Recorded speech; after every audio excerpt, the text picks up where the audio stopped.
இது பார்த்தீங்க அப்படின்னா, கேன்வாஸ் குடுத்து எப்படி வந்து நம்ம இப்ப வந்து பேக் நெக் வந்து ஸ்டிச் பண்றது அப்படின்னு பார்க்கலாம். இப்ப கேன்வாஸ்ல பார்த்தீங்க அப்படின்னா, 3 இன்ச் கழுத்தோட அகலமும், 6 இன்ச் இறக்கமும் நான் வந்து எடுத்திருக்கிறேன். அளவு சுடிதார்ல பார்த்தீங்கன்னா, போட் நெக் தான் வந்து இருந்தது. சேம் அதே மாரி தான் ஸ்டிச் பண்ண சொன்னாங்க.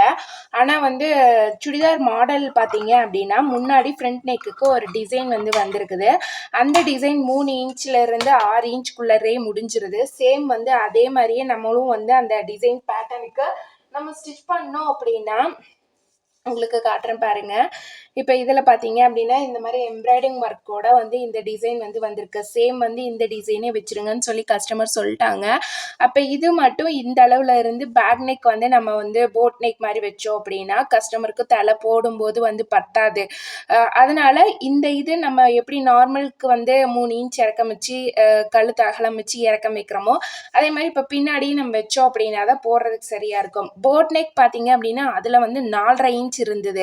அப்போ நமக்கு வந்து அந்த மாதிரி வைக்கிறப்ப அது வந்து சத்தியமாக அது சூட் ஆகாது. அதனால நான் வந்து நார்மல் நெக்கே வந்து ஸ்டிச் பண்ணிட்டேன்.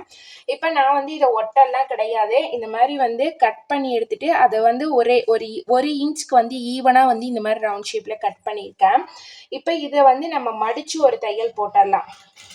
இந்த சைடில் வந்து ஃபஸ்ட்டு மடித்து விட்டுக்கலாம். ஏன்னா அப்போ தான் வந்து நம்ம இது வந்து எம்மிங் தான் பண்ணணும். அதனால் எம்மிங் பண்ணுறப்ப நமக்கு வந்து இது கொஞ்சம் நீட்டாக இருக்கும். இந்த பேண்ட்டு ஸ்டிச் பண்ணிட்டு தான் நார்மலாக இப்போ சுடிதார் செட் தைக்கிறதுக்கு 250 வந்து வாங்கிட்டுருக்கிறேன் நான். இந்த பேண்ட்டு வந்து ஸ்டிச் பண்ணி முடிச்சுட்டு தான் அதுக்கு வந்து எவ்வளோ சார்ஜ் பண்ணும் அப்படின்னு வந்து நான் வந்து இனிமேல் தான் கெஸ் பண்ணணும். ஏன்னா எவ்வளோ டைமிங் ஆகுது. அதில் வந்து பேக்கில் எலாஸ்டிக் கொடுத்துருக்குறாங்க. நம்ம நார்மல் பேண்ட்டுனா வந்து ஒரு 15 நிமிஷம் டு 20 நிமிஷத்துக்குள்ளார வந்து தைச்சிடலாம். இந்த பேண்ட்டு தைக்கிறதுக்கு எவ்வளோ நேரம் ஆகுதுன்னு வந்து தெரியல. இப்போ நம்ம இதை வந்து பின்னாடி தைச்சிட்டோம் இல்லைங்களா? இதை வந்து இப்போ இதோட ஃப்ரண்ட்டில் முன்னாடி பக்கம் வைக்கணும். இதில் வந்து நான் சென்டர் மார்க் பண்ணியிருக்கிறேன். அதே மாதிரி இந்த கழுத்து போர்ஷன்லேயும் வந்து நம்ம சென்டர் மார்க் பண்ணிடலாம். ஆக்சுவலி அந்த பேண்ட் கட்டிங் வந்து கொஞ்சம் எனக்கே டஃப்பாக தான் இருக்கும். நான் இது நாள் வரை தைச்சது கிடையாது. இருந்தாலும் நான் கரெக்டாக ஸ்டிச் பண்ணிடுவேங்கிற ஒரு நம்பிக்கையில் வந்து வாங்கியிருக்கிறேன். ஆல்ரெடி இது வந்து 3 இன்ச்சுக்கு நான் வந்து கட் பண்ணிட்டேன் இந்த நெக்கு. இப்போ நான் வந்து இந்த இது மேலே தையல் போட மாட்டேன். இதில் தான் நான் வந்து தையல் போடுறேன். அப்போ நம்ம வந்து மடித்து திருப்பும்போது சேம் அதே 3 இன்ச் அளவுலையே தான் இருக்கும். கழுத்து வந்து அகலம் ஆகாது. ஏன்னா ஃப்ரண்ட் நெக்கும் அதே 3 இன்ச்சுக்கு தான் வந்து இருக்குது. அப்படிங்கிறதுனால அதே அளவில் நான் வந்து தையல் போட்டுக்கிறேன். நான் சொல்கிறது உங்களுக்கு புரியும்னு நினைக்கிறேன். இந்த இடத்துலையே தையல் போட்டேன் அப்படின்னா 3 இன்ச்சோட முடிஞ்சு போயிடும். இந்த இடத்துல நான் தையல் போட்டேன் அப்படின்னா இந்த கேன்வாஸ் மேலே தையல் போட்டேன் அப்படின்னா எனக்கு அது திருப்பும் போது 3.25 to 3.5 இன்ச்சுக்கு வந்து வந்துடும். இப்போ இதை ஒட்டியே நான் வந்து ஊசியோட தையல் போடுறேன். இந்த கேன்வாஸ் வந்து கீழால் இருக்குது அப்படிங்கிறதுனால நம்ம வந்து திருப்புறதுக்கு நமக்கு ரொம்ப ஈஸியாக இருக்கும். ஏன்னா அந்த துணி மட்டும் தானே நம்ம வந்து திருப்புறோம்.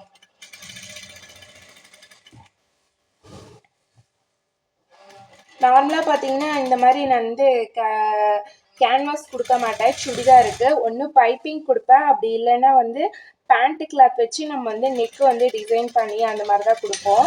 ஆனால் கஸ்டமர் தான் இதே மாதிரி ஸ்டிச் பண்ணிடுங்க அப்படின்னு சொன்னதுனால சேம் வந்து அதே மாதிரியே நான் வந்து ஸ்டிச் பண்ணிடுறேன். இப்போ இதை நம்ம எடுத்துட்டு இதிலிருந்து வந்து நம்ம ஒரு 1/4 இன்ச் விட்டுட்டு நம்ம வந்து தையல் போட்டுக்கலாம். இப்போ உங்களுக்கு கேன்வாஸ் கொடுத்து எப்படி வந்து நெக்கு க்ளோஸ் பண்ணுறது அப்படின்னு வந்து உங்களுக்கு புரியும். நீங்கள் வந்து நம்ம வந்து பேக் நெக் கட் பண்ணோம் இல்லைங்களா? அதில் வந்து லைனிங் வச்சு நான் வந்து ஸ்டிச் பண்ணிவிட்டு இப்போ இது ஃபுல்லாக வந்து நான் அப்படியே வச்சு ஸ்டிச் பண்ணிக்கிறேன். இப்போ சின்ன சின்ன கட் கொடுத்துடலாம். ரொம்ப பக்கமாக போயிடாதீங்க. ஓரளவுக்கு வந்து பார்த்து கட் பண்ணிக்கோங்க. கட் கொடுத்துட்டு இதை நம்ம அப்படியே வந்து திருப்பி விட்டுடலாம். இப்போ நமக்கு மேலே ஊசியோட தையல் வந்து போடுறதுக்கு தேவைப்பட்டால் போடலாம். அப்படி இல்லை அப்படின்னா அதை விட்டுட்டோம் அப்படின்னா பார்க்குறக்கு நல்லா நீட்டாக இருக்கும். நான் வந்து இதோட கையுமே வந்து பார்த்தீங்க அப்படின்னா இது இல்லாமல் தான் வந்து ஸ்டிச் பண்ணியிருக்கேன். தையல் வெளியில் தெரியாத மாதிரி தான் வந்து நான் ஸ்டிச் பண்ணியிருக்கிறேன்.